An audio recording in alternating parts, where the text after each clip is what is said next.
this one, and then we go get on real bad. West Indian women, raise your hand.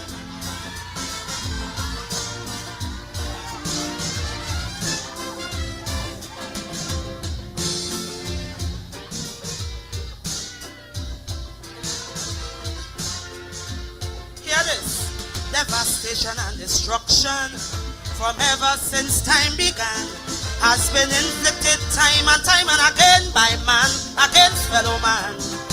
Yet man wouldn't learn from history. It makes him more violent, producing deadly weaponry with nothing but evil intent. So the war could never be over. Peace will never be seen, long as man in his quest for power keep destroying fellow human beings. Fellow human beings. I'm telling you, nobody, oh nobody, when you really think of it, nobody wins a war, because the agony of defeat will linger. Nations still hating one another, and superpowers, they're looking for more power. As long as violence and aggression still dwell in the hearts of man, brother, the war will go on. It cannot be won. No, no, no, no, the war will go on. It cannot be won. Fallout from war is chaos, plenty agony, plenty pain.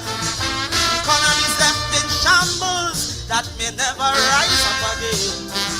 Collapse of the money system, disruption of foreign trade, people turning against their leaders for the blunders that they have made. Environmental pollution, radiation taking its course, and the thousands that die in battle. Oh, what a waste of human resource. Of course, look, I'm telling you, nobody, oh, nobody. But when you really look at it, nobody wins a war. The brutal clash of ideologies, carnage and social anarchy, and life reduced to pitiful dimensions. The falling back of progress and growth for entire generation. Sister, it cannot be won. The war will go on. No, no, no, the war will go on. It cannot be won. Hear the music.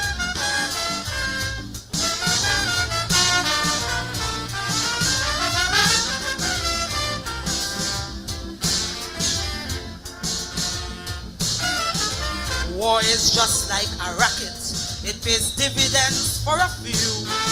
But what does it profit the masses? I mean laymen like me and you. While the leaders playing their chess games, using the masses as pawn with political propaganda, the massacre still goes on. The soldiers, they never started, but they give their lives easily, while the leaders are in a safe place working out strategies. So you see, I know nobody, oh nobody. But when you really look at it, nobody wins a war. It has stained the passage of history with the blood of the weak and the mighty. Great, great cultures vanish completely. Look, war can create and destroy political boundaries as it goes on. Brother, the war will go on. It cannot be won. No, no, no, the war will go on. It cannot be won. The object of war is simple. Just conquer and take over. It doesn't matter how many people get wiped out in the massacre. The enemy must be vanquished. The battle has to be won. But the conflict will never be over, cause the agony lingers on. There'll always be more dictators, more Hitlers, more Saddam Husseins. And with the lunatics in power, it will just start all over again. And again, I know nobody, oh nobody. But when you really look at it, nobody wins a war. We need a spiritual revolution to stop this brutish aggression. Always peace in the world will always be out of our hands. As long as the quest for wealth and power still live in the hearts of man, sister, the war will go on. It cannot be won. No, no, no, the war will go on. It cannot be won. The war will go on. Peace in the world. The war will go on. We need a spiritual revolution. The war will go on. Lord, put a hand, save the children. The war will go on. Man fighting against man. The war will go on. What we fighting for? The war will go on. What we fighting for? I'm coming back. The war will go on. What we fighting for? The war will go on.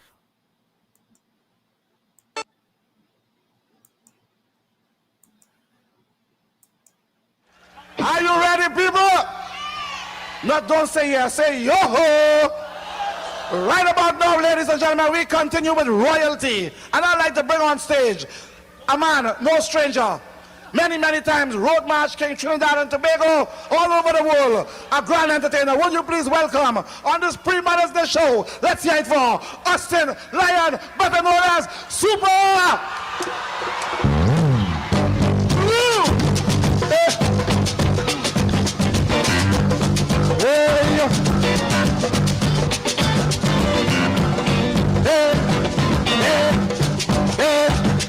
Tonight is Calypso night. Tonight is Calypso night. Raise your hand and we'll have it. Hey, hey. Tonight is Calypso night. Tonight is Calypso night. So let we jam, jam, jam, jam. Jam, we jamming on the moon. We jam on the moon. Hey, hey. Yes, we jamming. I want everybody, say hey, yeah, yeah, yeah, yeah,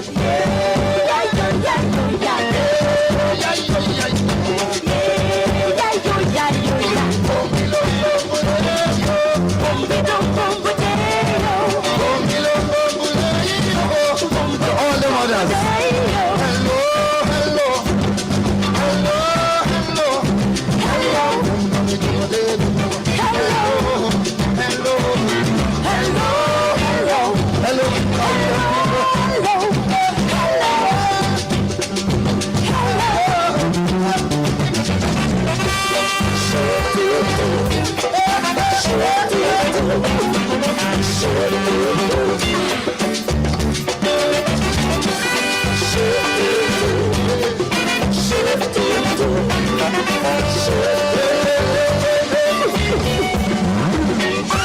Meeting people is so wonderful.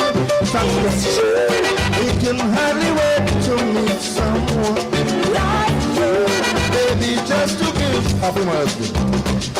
Right now, help me keep my love in existence. Hey, raise your hand. Oh, today's Mother's Day. Raise your hand. Raise your hand. Raise your hand.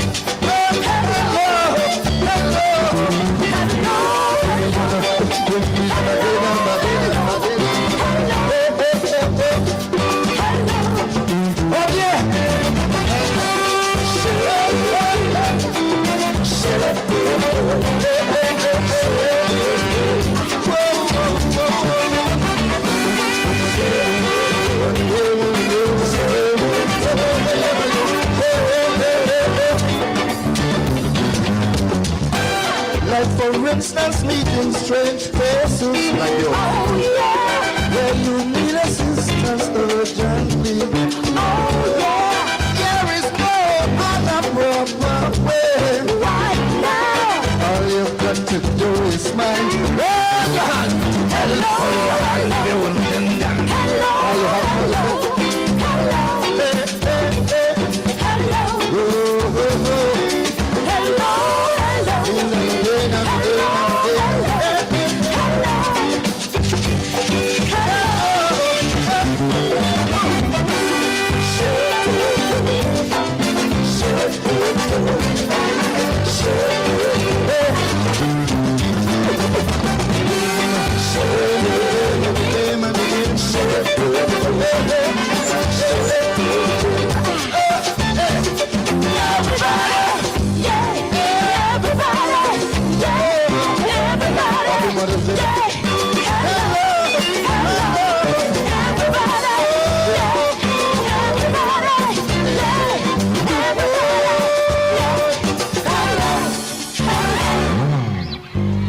Yes, Super Blue.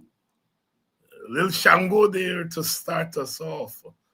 You heard the Shango be there straight from West Africa. And after all these decades and centuries, we still, we still hold strong. Hello, hello, meeting people, strange places, Austin Lions, the king of road march giving us. Hello, the Shango Beetle. Boop, boop.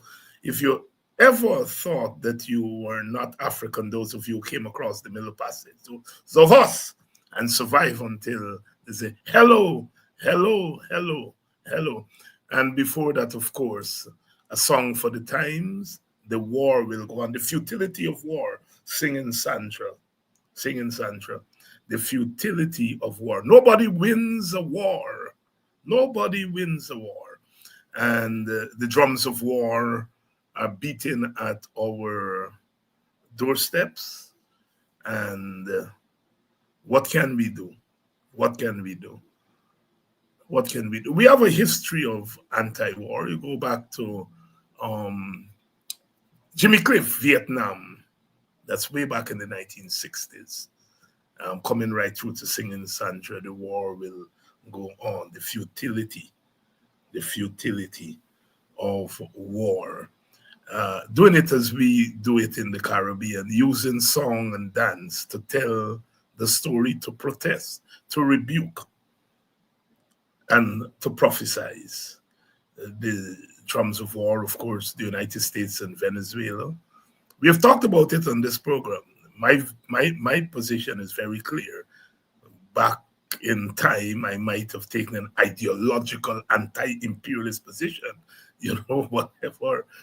And I suppose at an ideological level, one is still there. You can't not be there if you are from these tiny acres, as David Rudder said. These tiny acres of confusion. You can't not be anti-imperialist, but the fact of the matter is, I am care about Venezuela right now. Venezuela is laying claim to 2/3 of our territory. Venezuela has been good to the Eastern Caribbean, Red Petro-Caribbean, and so on. That has to be acknowledged. But Venezuela is pointing its guns at Guyana. It's saying that if the Americans invade them, then they are going to shoot at us. You see, we have to ask ourselves, what are our interests? And our interest is to try to avoid war. We're going to be cleaned up, cleaned up. The actors, the United States, China, Russia, they got nuclear weapons. Venezuela don't have nuclear weapons, but they got a big army. We can barely defend ourselves against people walking with bombs in plastic bags. And at some point, we in the Caribbean have to say, it's our interest. We don't need this. Can you carry out your foreign policy and leave us out of it? Leave us out of it. That's my position. I know some people are saying, invading another country is wrong. Of course it's wrong. But we're not here to bat for Venezuela. We have to find a foreign policy that balances our survival with whatever principle. Because don't talk about sovereignty in real international. I will ask Jeffrey about it. He's here. Sovereignty from an international relation standpoint in this cruel world, sovereignty of a Guyana or a Trinidad and so on, doesn't mean the same thing as sovereignty for the United States and Britain and the big countries. You see? And so in these times. But the war will go on. It cannot be won. The futility of war. Singing Sandra. Hello to all of you. Hello to all of you. Beverly Fraser, who is watching. I don't know where Beverly is watching from. We have people here from Conyers, Georgia. I have some friends out that way. Conyers, Georgia. Lynette, good evening, Lynette. I think Lynette out there in Conyers, and Hazel in Georgia. Maybe not in Conyers, but when I was there the other day, they took me out the side, out to Conyers side, and Desiree, and all the wonderful ladies there who mobilized during the election. And I passed through there for a day. Good evening to all of you who join us from Georgia. Please share the link. Dr. Henry Jeffrey is here tonight. I see you all are massing in numbers, and that's what I like to see. I know we have been up and down in the sense that, we haven't had regular shows, but we are doing well. This is the third show for the week. I hope we can make it to 5 for the week and satisfy our quota. Good evening to all of you. Good night to those of you who are joining us from England and Europe. Good night to you all, and welcome to Politics 101. Lots to talk about. Terrorism in Guyana. All kinds of things you're hearing. Drug smuggling, and who gonna sing for who and sing on who and who not. And of course the saga in our Supreme Court. It's so shameful. I know last night I ended vexed, because the I-pass, man, is the I-pass. The I-pass, you I-pass the lady Janet Cummins, shove the lady out, get, yeah. And then you're manipulating the other lady.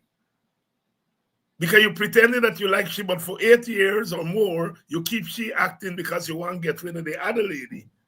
And now you get rid of the other lady, you say, take the position, and you bring in your person. And then you said to Norton, come. Yeah. Rubber stamp this thing for me. Guyanese, you gotta stop taking play. Because you are taking play all the time. But we're going to be talking about those issues and more with Dr. Henry Jeffrey, who's here. Jeffrey don't hold back. So those of you who messaged me when you didn't see Dr. Jeffrey last night in his usual Tuesday night slot, what happened with Dr. Jeffrey? You are keeping count of the thing, right? And I like that. Welcome to all of you from Linden. Welcome to all of you from Trinidad and Tobago. Trinidad and Tobago taking what a stance Trinidad and Tobago is taking on this story, and rebuking CARICOM, saying CARICOM is not reliable.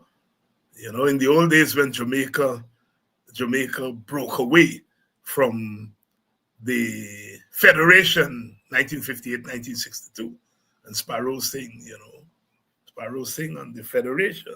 Jamaica broke up the Federation. And I always remind people that before Jamaica break the Federation up, Guyana said no federation under the PPP of Jagan, because they said federation would mean that their supporters would be a minority in a Caribbean government. They didn't take us in that direction. It caused the second split because the Sidney King and Rory Westmus and Martin Carter left as a result of the failure of the PPP to join the Federation. So Guyana stayed out of the story. Jamaica broke it up in 1962. And Trinidad, well, at the time, Eric Williams, the Trinidad and Tobago Prime Minister, when Jamaica left, he said 1 from 10 leaves nothing. Well, it seems now is 15 away in CARICOM?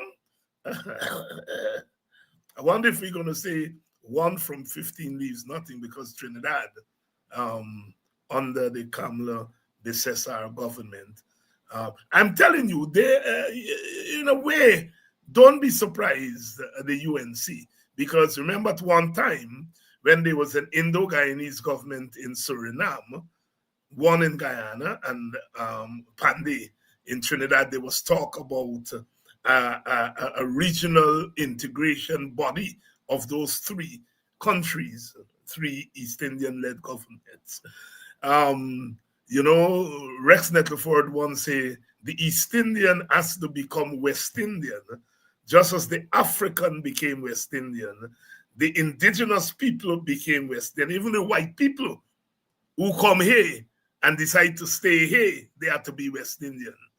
And when you see the moves by some of these governments in Guyana and Trinidad, you wonder whether they indeed, I think East Indians, for the most part, have become West Indian. The West Indianization may be a little bit slower than the other ethnic groups because, they came after enslavement and they came with vestiges of India that they can still hold on to. So the process may be different, slower, and so on. But you wonder whether their political leadership is invested in integration. Good evening to you and welcome to Politics 101. Dr. Jeffrey's ready. You are ready. You're here in your hundreds. Good evening to all of you. Welcome again to Politics 101. Dr. Jeffrey. Dr. Jeffrey, good evening. Good evening, David. How are you? You are in politics now full time by by all accounts. Yes. You were telling me they said two groups of people or two professions if you just live long. And be happy. Politicians and priests. Politicians and priests. My only ambition when I was a boy was to become a priest. I never wanted, and I never thought I would become a politician or a political activist, you call it. But no, so I dabbled with the priesthood and dabbling with politics. So now I want to live long and be longevity. Longevity is there. Dr. Jeffrey, you obviously have been paying attention to the drums of war in the southern Caribbean. Yeah. There seemed to be a collision of fight against narcotics, regime change in Venezuela. Here we are again, having to deal with the reality of geographically in the quote-unquote backyard of the greatest country on earth. And we are caught in this. This time we have oil. This time the Venezuela claim to our land is live. We are front and center of this thing. The Americans have asked the Grenadians to put up satellite equipment there to ostensibly fight drugs. We in Guyana, like most Caribbean countries, we tend to pay attention to our local politics and not as much to international politics. But the drums of war are being beaten there. And then we had this explosion on Sunday night. And there is talk about terrorism and linkage of the accused to Venezuela and all of that. Bring all of that together because I know part of your training and when you taught had to do with international politics. Talk to us. Well, David, they said the last time that democratic countries ever fought nearly fight each other again since about the 18th century was when America and Britain nearly go to war about Venezuela. You remember? The Venezuelans claim that the Essequibo is theirs, and the Americans say, well, here what's going to happen. This Monroe Doctrine existed since, 1820, something like that. Yeah. And so the Venezuelan says, the American says, well, the way to end this would be to set up some kind of a commission, some kind of arbitration, and the British refused. Remember, the British refused. And so the Americans were about set to go to war with Britain on the Venezuela border dispute. And and the British suddenly agreed to the tribunal that ended up giving and we ended up with the present border. So, and we were talking, well, not began, but you was thinking about wars. And I said to myself, that came to mind when the song was on, that war is bad for you. But there is a statement too in a political arena that said the people always have to keep their powder dry. Freedom is not built by not fighting for it. You can be living quite free right now, and you can live even in a democracy, but there comes a point that you have to say to yourself, I have to stand up, or all my rights would be taken away from me. Well, so what should the South Africans have done? What should Mandela have done? Not gone to war? That is what he should have done. And let apartheid reign. Isn't he supposed to fight apartheid? He didn't fight apartheid to set up apartheid. He fought apartheid to introduce democracy, but apartheid had to be fought. So, this thing that yes, war by definition, anytime you're going to go shooting people and killing people is a bad thing. But at the same time, you have to put it in context. What should the Ukrainians do? Not fight back? I mean, for me, the question has always been, am I fighting for freedom? If I am fighting for my freedom, I have a right to go to war for it. What should the British have just laid down and leave everything for Hitler to run roughshod over anybody? What the world would have looked like today? The autocracies are taking over right now. As a matter of fact, are we all to sit down and let them take over? Right here, you have an autocracy. It's not Jeffrey says so. It's the index in the best place in the world. This is not a democracy. It's an autocracy. So what are people supposed to do? Not rebel? Essentially, they should. How you decide to rebel is another story altogether. And that depends upon the space you're given to make your demands and so on. So I believe, for a start, that you will not wars, but what protects your right to run your own life and develop and contribute to the development of a country along the line that you believe to be good is only at the end of the day your capacity to stop those who actually want to do otherwise. So effectively, in a sense, that I'm saying, yes, war, any killing of people is bad, but war is not a willy-nilly killing of people. It is, I'm saying it to you, you are destroying my freedom, and you are saying, well, to hell with you. Well, what else should I do? Now, I put it like that in the context of what's taking place around us today. You said that we have terrorism. Well, there's somebody, we don't know who sent that man, to be truthful.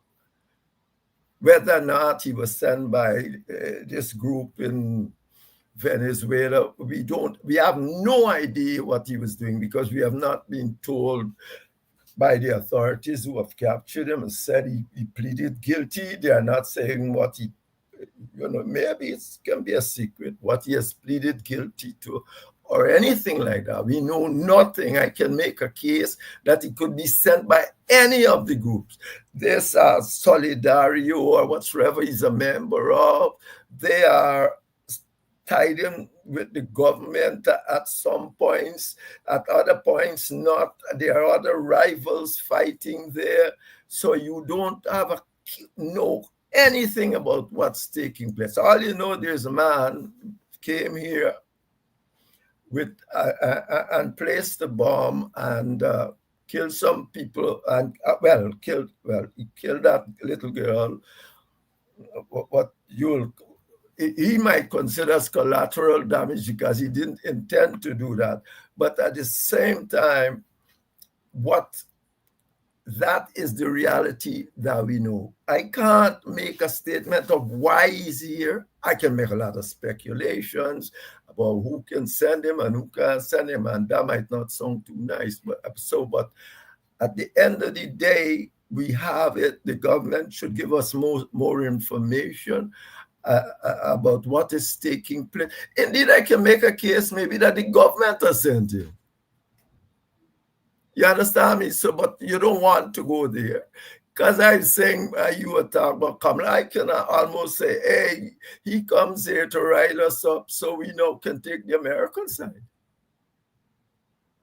And and I don't think so. I don't know. I am saying this kind of speculation you have to do. If I was in government, if you sit down in a cabinet with Burnham, Jagan, and them, you got to come up with all of those thoughts. But we don't know. And I don't know what is going on here. All I know, he has committed a crime and he will have to pay for that crime in one way or another. And that is where I am with that, a question of who's here. We need much more information before we can go down any road to make any statement about what is taking place. Dr. Henry Jeffrey here, giving us a nuanced position on war, philosophical, we may say, and of course that is what we have to try to do as teachers, is to try to be as problematize some of these things and not necessarily simplify them, but to problematize them. And I do, from a philosophical standpoint, understand what Dr. Jeffries is saying. In fact, he's broadening the definition of war from war between countries to war within the context of freedoms and rights and so forth. And so, given, if we may call a broad definition of war, whereas Singing Sancho was talking about the narrow definition of war between so-called nation states. Dr. Jeffrey, I want to take you back to what's happening in the Caribbean, the Southern Caribbean, the United States. Why now? Why now? Why the United States is interested in action in the Southern Caribbean / the Northern Latin American, South American continent? Why now? What is it about now that brings this kind of action? Well, David, in this sense, I'm pretty simplistic. The president of America, Mr. Trump, was there telling much how many wars he has solved and he has done and he has stopped this war, and which most people will say, well, that might seem like wishful thinking because even the war in Palestine has not been solved. Now, this, first of all, politically, the problem in Venezuela is a big problem for Floridians. You understand? They want Maduro gone.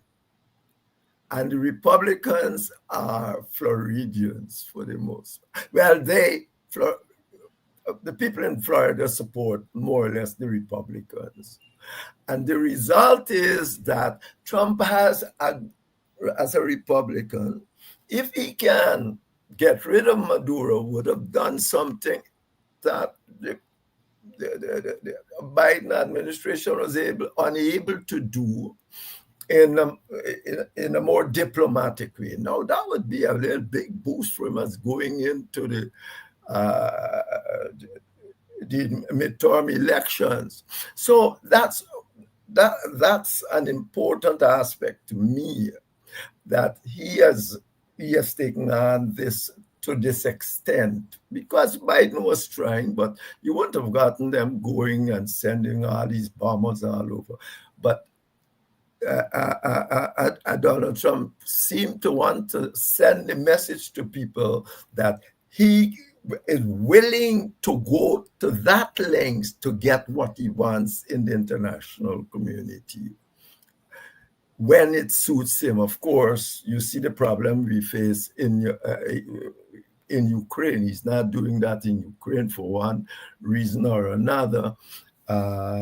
He's saying that the Europeans should be paying their fair share and all that. But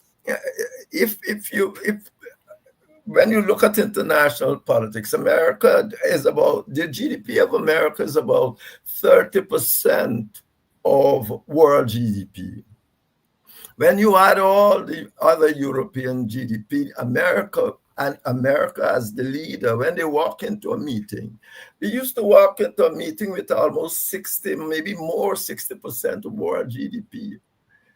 It's everything. When Trump walks into a meeting, he's walking in with 30% of GDP, because now the Europeans got to pay, and they're making all sorts of arrangements to try to protect themselves. He's going in, and the Chinese have 20% of 20 trillion. I think world GDP must be 130 trillion, 20 and 10 trillion or something like that. Chinese got 20 trillion, America got 30 trillion, the other European countries got another 30.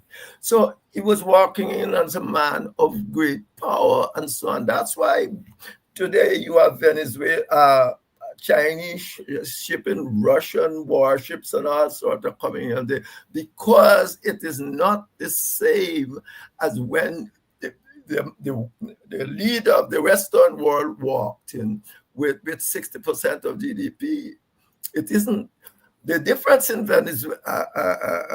That said, remember, all of the Western world agreed that Maduro should take a walk. After all this, he lost an election, and they're willing to live with the PPP because they say, well, at least on election day, people go and vote for them. They're not saying, oh, we have here is democratic. They're not saying that at all. They're saying that, on election day, most people went and voted for him, for the PPP and all that. They're saying on election day, Maduro did not, and he's... therefore he's usurping the government and give them a right, a duty to stand up and try to protect the Venezuelan people who are all over the world. Guyana, for instance, have just come from the road, and chaps are saying, well, this place is full of Venezuelans. And we are talking, we're making a lot of noise about American do this and American do that and American do it, but we are in no position for decades to do it to ourselves. No position whatsoever. This thing about sovereignty has always been a little bit of a joke. If you go to international meetings, you're a small country, even you are not going to get the best time to perform or to deliver no speech. The Americans and the bigger chaps gets it. It doesn't matter what you do. Sovereignty can only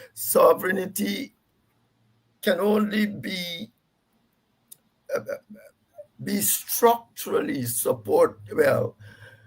legally supported. If you got the international government, you ain't got no international government.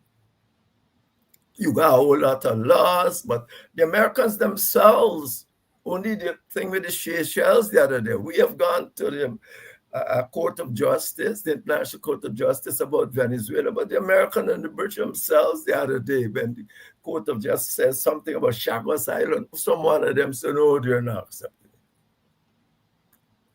The question of So sovereignty. this whole talk about being sovereign and so on, I mean, it's nice. The idea, it's good, but you got to have military power to back it up. For decades, they're saying, oh, there are all these drug lords all over, particularly in Bolivia state or just over there. And nobody can do anything about it. And therefore, you have to sit down and ask yourself, well, what's it all about? This sovereignty seems not to be able to stop them. So, Dr. Jeffrey, the question of sovereignty, you're quite correct. I remember 20 years ago or so going to Caribbean conferences, and some of the older scholars argued very strongly against this notion that we are sovereign. And those of us who were younger felt we opposed that view because we grew up post-independence, and we grew up on the Burnhams and Eric Williams and Manleys and so on the international scene, fighting for new world order, new world information order, new world economic order. And so the notion of sovereignty appealed to us in a certain kind of way.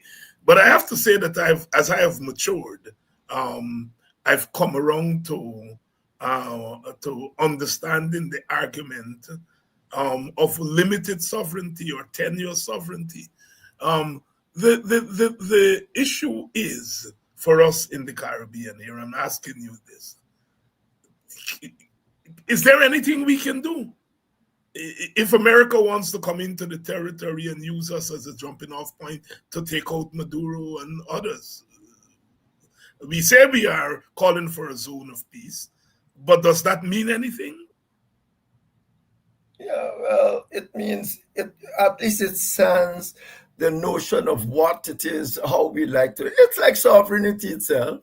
It says, I mean, we are sovereign. We would like to live as sovereign nations, make our own decision. But as you just heard about war, these things happen. You don't have the power to deal with it themselves.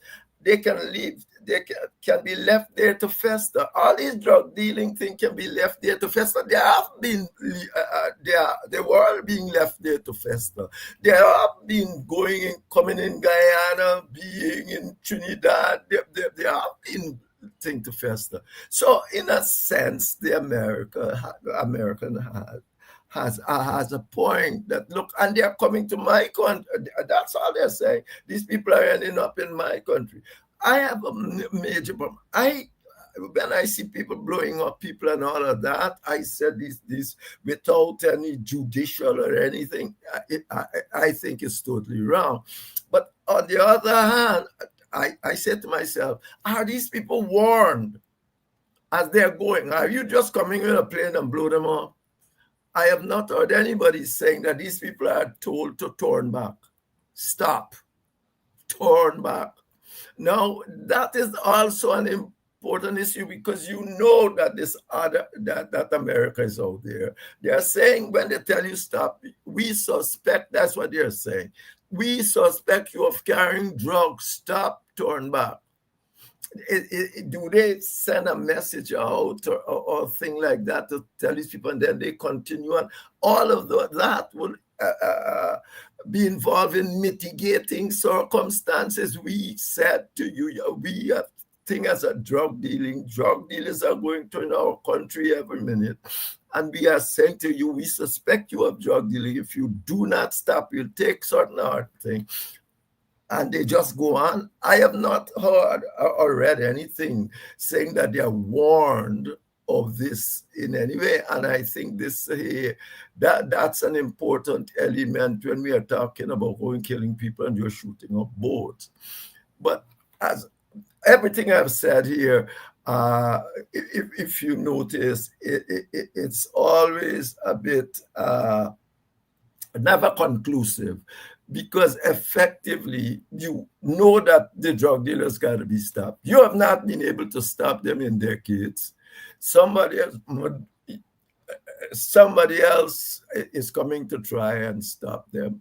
Are they coming to stop them because they are drug dealers, or are they wanting to stop them because of the Venezuela regime? Well, they are claiming that Maduro itself is a drug dealer and all of that. So this is a complicated issue, but and so they have to be dealt with in that kind of context. Dr. Jeffrey, let's move from narco trafficking and go to drugs, gold smuggling, because we in Guyana, we are embroiled in that. Yeah. We're one of our leading politicians, the incoming opposition leader, has been indicted by the United States on gold smuggling. He hinted that the government itself may have facilitated or in some way involved. The leader of the government, well, certainly one of them, Mr. Jack Dew, said, well, there may be some civil society people involved. The former head of the gold board is involved, and he ordered the police and the GRA and others to launch an investigation into gold smuggling. Are we being taken for a ride by all of these politicians? But of course. Yes. These people were Mohammed's friends. People must have complained to them 100 times about Mohammed, even if they themselves were not involved. I don't know who was involved, but I'm saying an investigation should have been launched against him a long time ago. Long time. They are his friends. They are hearing this. So you didn't have to wait for no Americans to come and do anything and all of this. You should have launched the investigation along. Don't tell me you weren't hearing all these things. They were there. The Americans said they spent 2 years doing all sorts of investigation. They should have had sufficient information, at least to say, let us look at this matter, but nothing came up until the Americans came and threw everything. So I mean, in that sense, yes, it couldn't possibly have not been at least suspected. And that's all you need, a suspect. You're not charging anybody, but you're putting the police or whosoever. But the police themselves seem to have been involved in There you go. That was going to be my follow-up question. In all sort of confusion. So that is the so-called democracy in which we live. I mean, you're right. I mean, that is it. You know. Dr. Jeffrey, I have been listening, sometimes talking to mostly African Guyanese on this issue. As you know, at the election, African Guyanese split their votes between the APNU and WIN. And I sometimes see the torture some of them, especially those who may have voted for WIN. Really, you know, downplaying the fact that the WIN leader is indicted, and playing up the fact that the PPP are the real gold smugglers in that they are the ones who have taken the country down that road. And I say torture because I see the torture.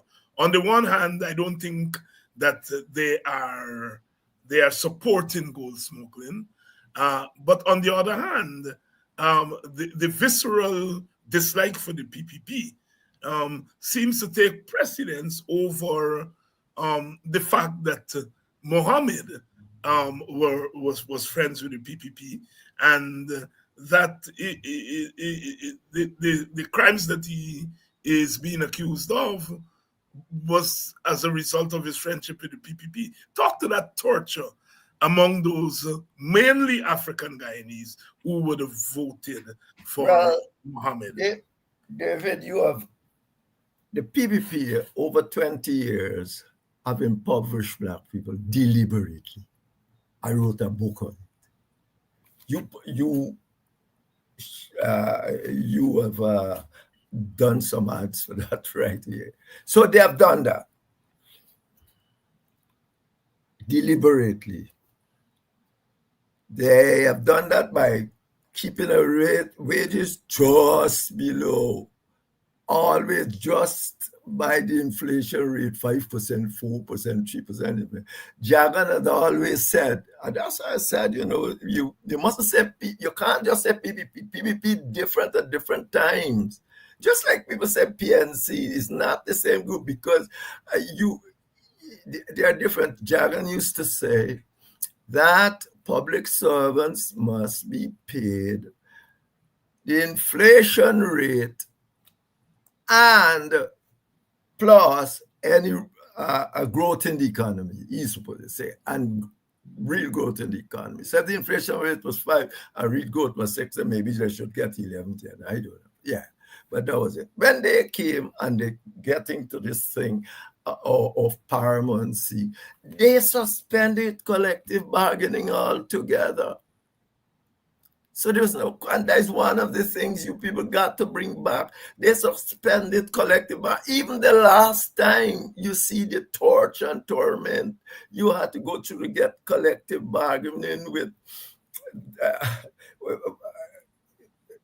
the judge having to set up committees with the union man now ended up on a PPP platform and PPP, all of that.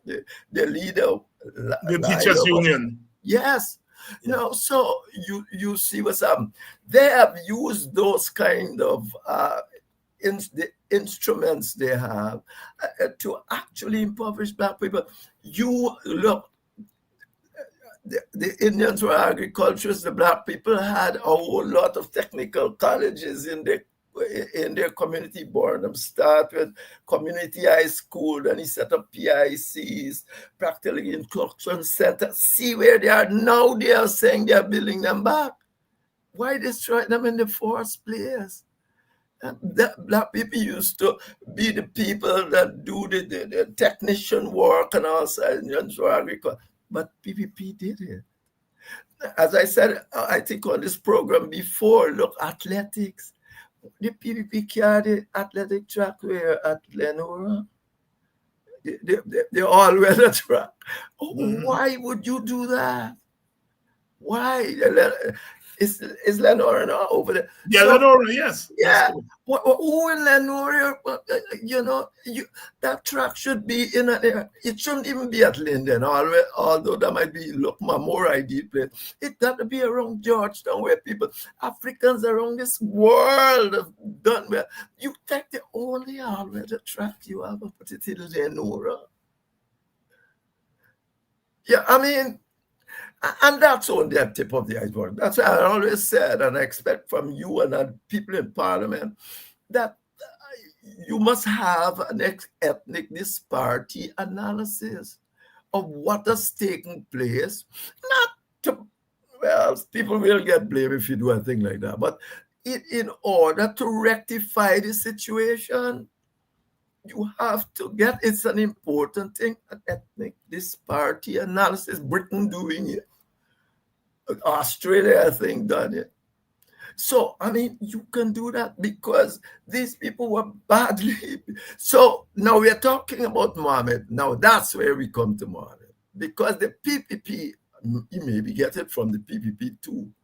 The PPP, assuming that they are not being coerced, which nothing has stopped me from believing that so far. But the PPP, he must be saying, the PPP had them as a quoting and say, well, if we sufficiently impoverish African people, they're going to vote for us. They didn't vote, given what happened to Mohammed, they didn't vote for the PPP, but they voted for him because he was willing to pay. There was a whole lot of buying votes and selling votes. And the people would prefer not vote for the PPP, period, because they know what has been going on. And so they went and they essentially vote for the PPP got 1,000 more votes in Linden than they got the last time. And you got to do this analysis from the what is really what should be the voters list.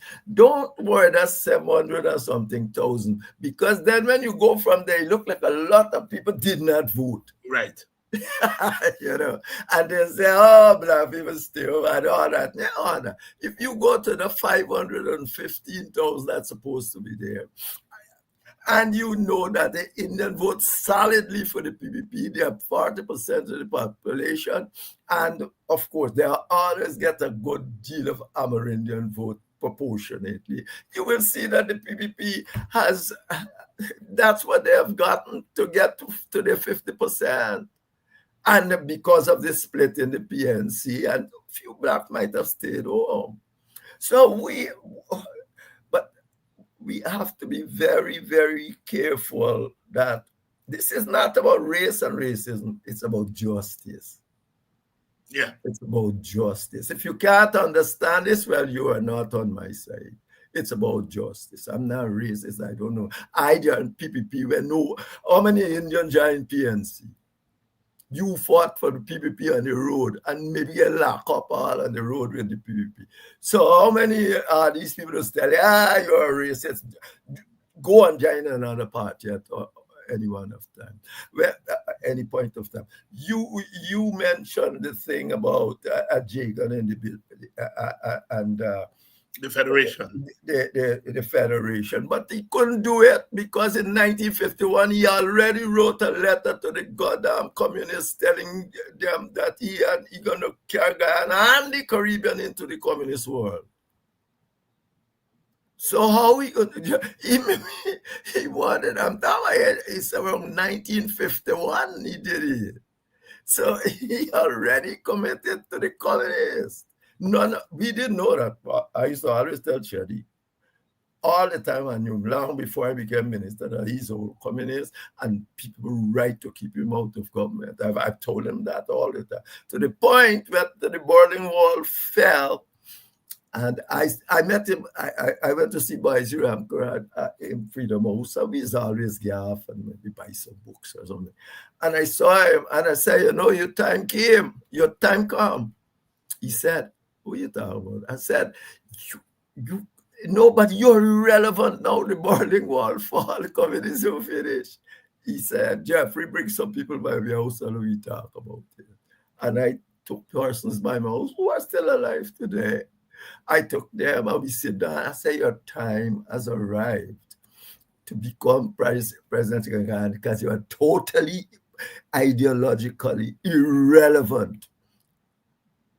So Guyana is it's a small country, but it's very complicated. It's complicated. Yeah, it's complicated. It's when people run out and say, Borno was a dictator, Borno. If he wasn't a dictator, you might have ended up in some gulag. As they said about, as they say, if they weren't Lenin, there would be another Lenin. Well, that is the thing Barnum was placed upon because Barnum, they want Chinese people. Barnum, they were at Park Hotel. Barnum did not wish to join. Indeed, he tried to avoid it, but they weren't Barnum. There had to be somebody because the British would not, and the Americans would not have allowed the PPP to take the whole Caribbean into no communist camp. Period. They offered Jagan shared governance. They offered him. Maybe Guyana can tell you that. And he said, no, but how are we going to do it since 1951? Nobody don't know. Most of the people in the PPP did not know that they sent that note. I didn't know, but I can see from his behavior that he was a whole communist. So I said, that didn't stop me because I got tendency towards Marxism and so on too. But so he became my friend. But the point is, he was a communist, and they were not going to allow him to run Guyana. The way it is. And what you're going to have, you had a majority of Indian votes that were not going to be moving. So, Borno, that's what you end up with. That's And I what you see, end up with. yes, that's what you end up with. So, if the Borno was bad, is they created Borno? Dr. Henry Jeffrey here tonight. Good evening to all of you who are joining us. Good evening to my friend Lach Min Aziz from West Bobis Boshalat, West Bobis, and all the people there in that part of our country. Good evening to all of you. Dr. Jeffrey and I are wrapping here, and of course, we are going between history and the present and throwing a little bit of philosophy and so on. Jeffrey, one had hoped that the elections have come and gone. The part of the PNC base voted for win, and we have moved on. But the lambasting of Norton seems not to stop. I floated the thesis before election that I think there is a concerted effort by forces close to the PNC, inside the PNC, and of course outside of the PNC, and maybe internationally, to really get rid of the PNC as we know it. I don't think anything else explains the fact that the PNC was beaten at the election. It's now the number 3 force in parliament, but yet this attack on Norton continues. Norton must go. Norton must this. Norton must that.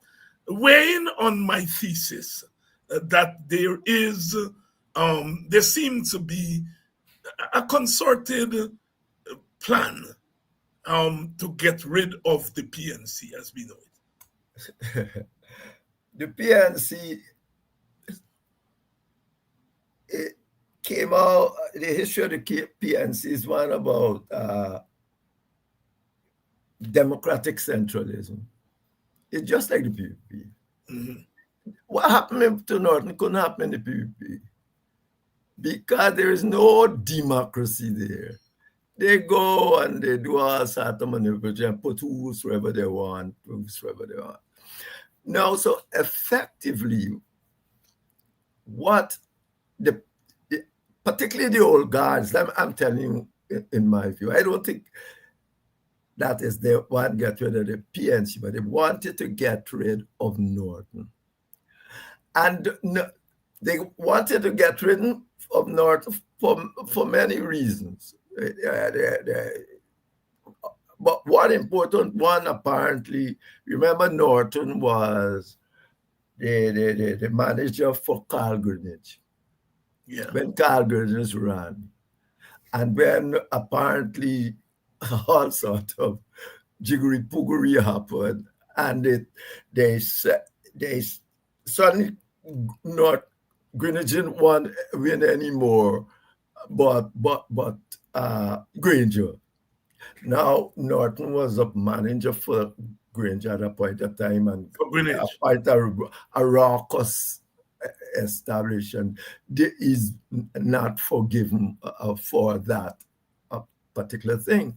But when that is the problem with democracy, if you start with primaries, remember they started with open primaries? Yeah. I mean, if you start with primaries and all that, it sure means your democracy, you are trying to be a democratic party. You got to live with what the democracy throws up. You got to come with him, work with him, and so on. But there are, God was whispering behind. He's back against Norton at about 2 weeks. Quite a few of them gone over to win almost become the PNC. Oh God! I mean, when you put all those things together, you see that what's happened to North is not true. My own just saying, I don't bother.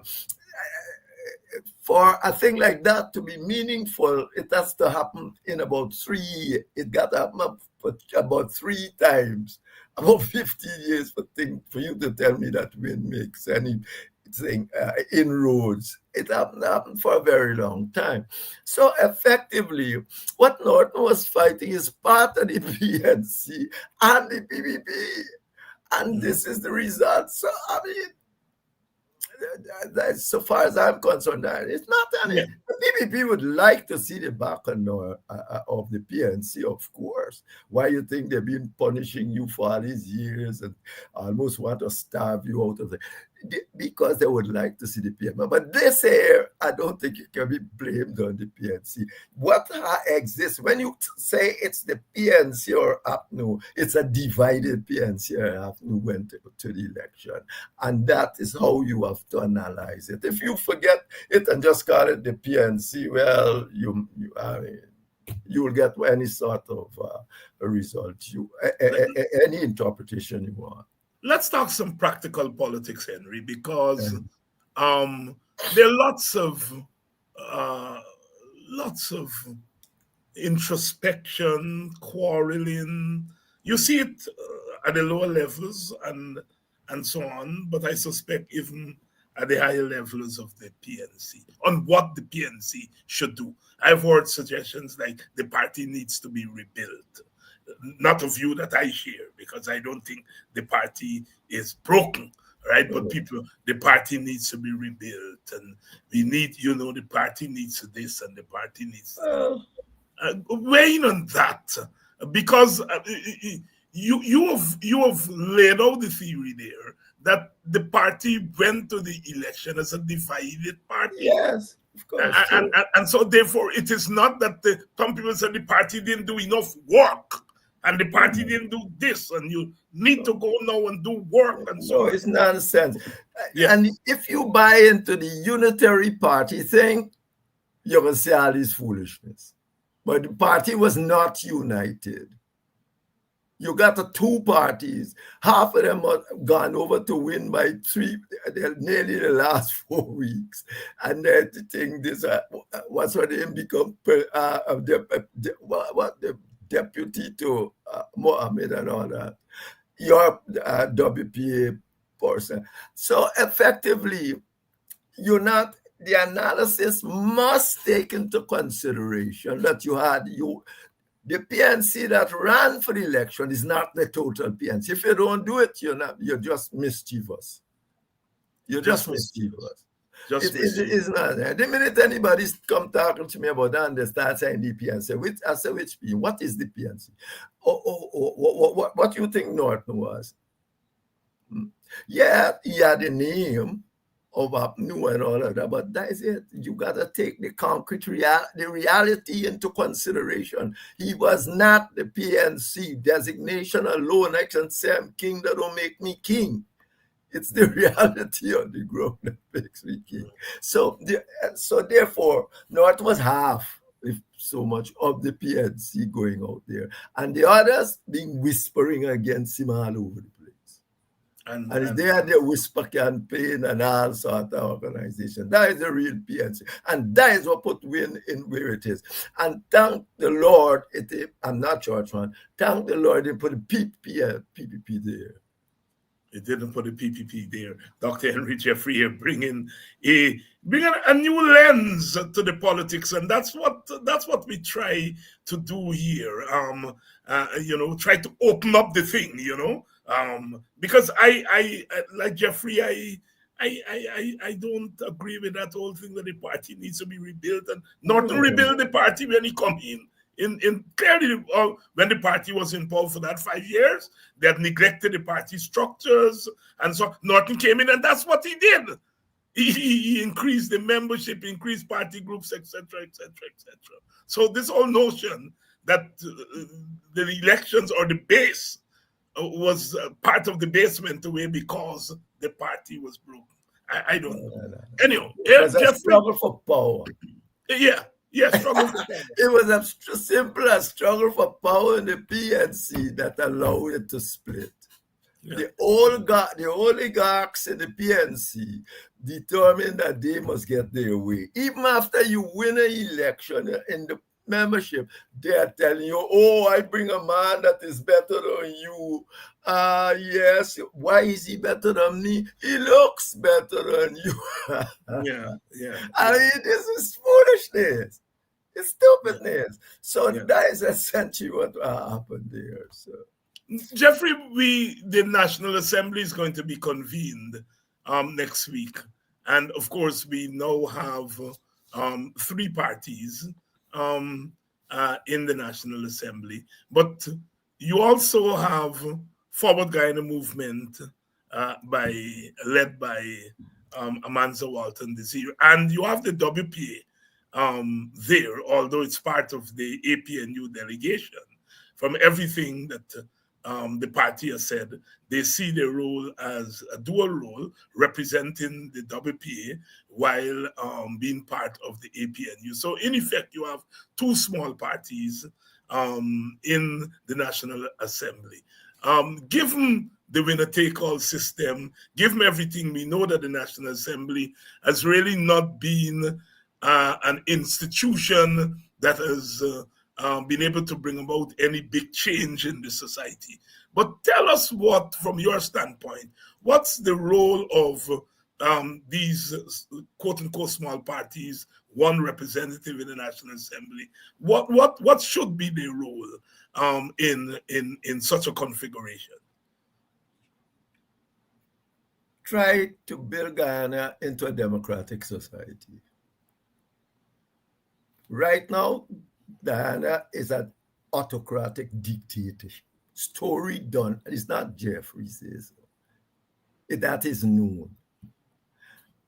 Guyanese, I believe Guyanese people of all sorts would like it to be a democratic society. But whether or not the PPP and the supporter, which mostly, as I said, 40% Indian, and so on, what you have got to do is to try to build Guyana into a democratic country and fit in with the Caribbean country. Guyana is the only one on the VDM index that is autocratic. There is an autocracy, a dictatorship. Even Suriname, well, not even Suriname. Suriname do a lot in terms of democratic and change to change that perception. Your job should be to attempt to say what they are trying to sell you this as democracy. They got people trying to sell you the notion that individual representative done after election day. They're trying to say after election they ain't gonna work as election representative. Yet all of us know that that same parliament, it has a first reading, second reading. First reading is just the reading to present. Second reading is there to discuss the principles, big principles, and quarrel about it. But the third, the committee stage is where all of us have to sit down and try to get the best policy for the country. Because if the PPP now must only get about 40-something% of the people that vote, or what, 50-something of those who actually voted, but or of the population as a whole. The truth is that if you're going to have laws have to be for substantially all of us. You can't get the 51% of you and say you're making law for everybody. And that's why even the Westminster type system has that committee stage. When now the government, all right, you have won the government, but that don't mean you're only part of the country. That's why you got a party. You're part, I'm another part. Regardless, you should, the committee stage is for you to sit there with us and let us forget the principle, because we quarreled about that at the second reading. We quarreled about the principle. But now is to put aside that and say, all right, how we can come up with something that's best for the country as a whole. And that is why Cherry Jagan said that a bill over 6 pages should not passed in the parliament without committee stage. I passed a whole bundle of bills, trade union record, domestic, but not domestic. Yes, all of those. And I had to go to committee stage for everyone. It's tedious because remember when you go down there now, the opposition saying that right there that you gotta make changes, you gotta make compromises at that stage. And I think you chaps, when they're coming with this 20-page bill, don't go to parliament if they don't have set up a committee. Don't go. You might be small, but let the people of the country know what democracy means. Just don't go. Anytime they come there and say, oh, we got this big bill and we are going to pass it all one day. So I used to have to spend weeks, maybe months. Indeed, in terms of the trade union recognition bill, I thought it would have never got anywhere. Desmond, I thought almost the last day I said, Henry, we're going to support you on this one. I thought I was going over because they're going to raise a whole lot of objections and things. And he said, come, we're going to support you on this one. And that's how it passed in 1997, the last day. So you got a big job, your job. Remember, laws are not supposed to be made by 50% or 51%. Laws is for all, they are for all of us. They're supposed to be made by substantially all of us.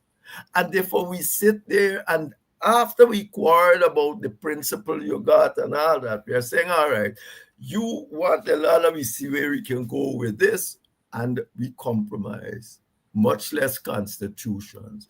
Indeed, during the American constitutional process, they were saying, I think in Hamilton or one, they say it must be unanimously agreed. Yes. Unanimously, not substantially all of us. And then they boil it down, come to this thing of substantially all of us. God, you might never get unanimity. Right. So when they come in now with 40% vote and Tories, tell you, that's the end of you. You have been voted by the people as already decided. Now, particularly in an ethnic society like Guyana, 90% of the PPP vote are Indian. So once they vote, it's the end of everybody else. Yes. Dr. Henry Jeffrey. It's just foolishness. And they sit down there, people are just taking this. Good evening to you, Julie. Julie Blair, who's watching from South Carolina, the old deep South Carolina. Yeah. Good evening to you, Julie. Those of you who are watching us from Mocha seem to be a lot in the house tonight. Trying to come to Mocha on, I think there is going to be a visit there over the weekend. I'm hoping to come to Mocha and to as part of a delegation there to meet the people of Mocha on the weekend. I think it's going to be Saturday. Don't quote me on it, but I know it's one day on the weekend. So we'll be in Mocha on the weekend. Jeffrey, we can't go without touching on this thing where, certainly from my standpoint, the Justice Cummins, the former acting Chancellor of the Judiciary, was pushed out. And we now have a new acting leader of the acting Chief Justice and a new acting Chancellor. And after refusing all these years to regularize their position, the PPP is now asking Aubrey Norton to put a signature to regularize these two nominees, these two acting officers, Roxanne George as Chancellor and Navindra Singh as Chief Justice. Should Norton give his assent? No. First of all, you got politics got levels of morality. Norton stopped being the leader of the opposition, regardless of what the or finally and the Americans want. Yeah, from the day it's finished, maybe not legally as we know. If there was something dangerous, for instance, if we had to sign something so that Guyana, stop some bombing in Guyana, I will say yeah, or something dangerous. But it's not dangerous because they've been messing around with this for the longest while. Effectively, as you say, and therefore he should actually say no. He said clearly, I have because he gave them the opportunity. Well, let me put the story like this. For years, you see, that's what they're saying is what Cummings did in 2020 that caused a problem. But they've been doing this for years, long before 2020. The PPP don't want two Africans in that position. Story done. They didn't want it. That is the end game right there. It ain't got nothing to do with what she did in 2020. They had long before that. It's nearly 20 years that this is going on. So effectively, what has happened there, the PPP has orchestrated, but then what did you do when you're in government? You see, the always got to come back to you were in government and you had the opportunity too. But remember, you had to get the agreement of the PPP. Of the PPP. And you didn't want to put it to the PPP, largely because the PPP would have said no and present their candidates. And if you didn't take their Indian candidates, people would say you're racist. Yeah. So you didn't move on it, not because you loved them or not love them, but because you don't want to be labeled a racist, because the people would have bring an Indian judge and say, or two, whatsoever, because they like that, they're going to say, hey, these are our representatives. You don't want them to. Because you know, you got the same perceptions of what would happen. So effectively, you didn't do anything. And so today, what we are in, it's again, you need to fix the Constitution. I was going to go on and tell you those sort of things. But you need you need constitutional reform badly. You should take away the census from the government. The census shouldn't be no thing, no Ministry of Finance no more. How you go to election without a census? Oh, knowing how many people from away the country. You got elected, the census and these things shouldn't, given the nature of Ghana, this is not a homogeneous society. Given the nature of Ghana, the census shouldn't come under the government because they're doing all sorts of things not to put it out there. Things like the information, well, apparently information commissioner write a thing that he can't get knocked off. And no information is given to anybody. All these things come in to make you an autocratic government, an autocracy. But the people don't care if it's an autocracy, just want to hold on to power. That's it. That's one to hold on to power. Dr. Henry Jeffrey here tonight, weighing in on a number of issues. We start, of course, with regional / hemispheric and global politics, and then we moved in to our politics. Some new ways of looking at old things and some more nuanced eyes on some of the things that we have been looking at, sometimes simplistically. Dr. Jeffrey, thank you very much for coming. Thank you very much, David. See you in 2 weeks. See you in 2 weeks. Bye-bye. Dr. Henry Jeffrey here tonight. Always fun chatting with Dr. Jeffrey. One of my friends, was saying, when you're interviewing certain people, you need people. Oh, my friend Torquay was saying that. You need people who know the story because you're interviewing people who know the story. And if you don't know the story, then the interview can be effective. Always, since I start doing interviews on TV and radio, boy, 30 years ago, 30, I think I started, I think in 1995. I, started doing TV interviews. So it's 30 years now. And one of the things I always like is to make sure that I know the issues, and when you're doing a good interview, because you're interviewing people who know the issues and you are au fait with the interviews. I remember interviewing Edward Siaga, and we got to Barbados and asked to do an interview, and he granted the interview. And after the first 10 minutes of the interview, he stopped the interview, the cameraman and so on, to stop.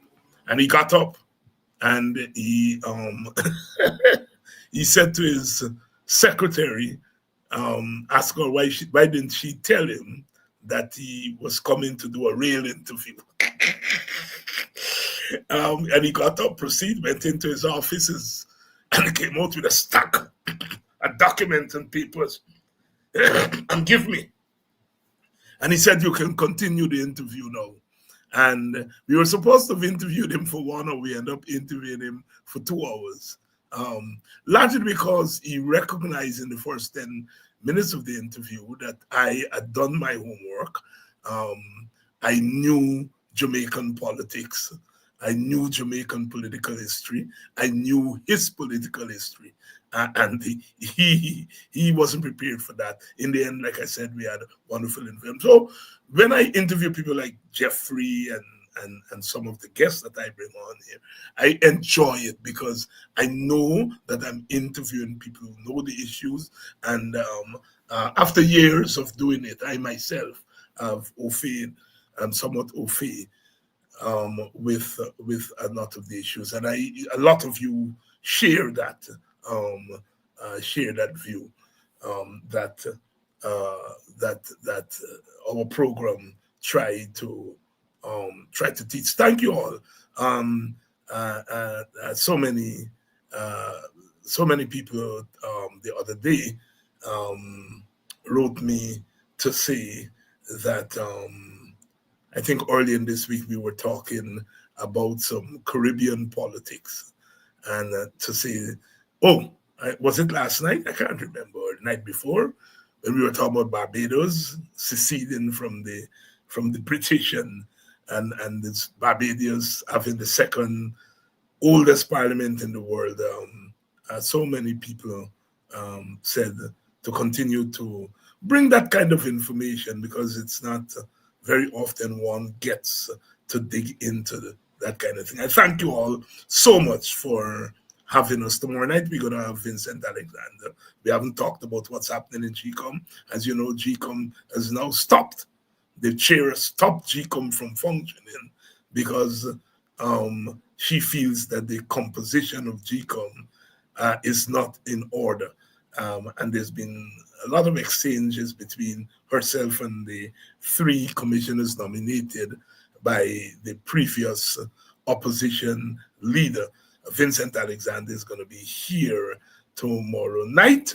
And we, of course, when Vincent comes, he comes armed with a lot of information. I think that's Vincent's forte. Big on analysis too, but he backs his analysis with the actual facts.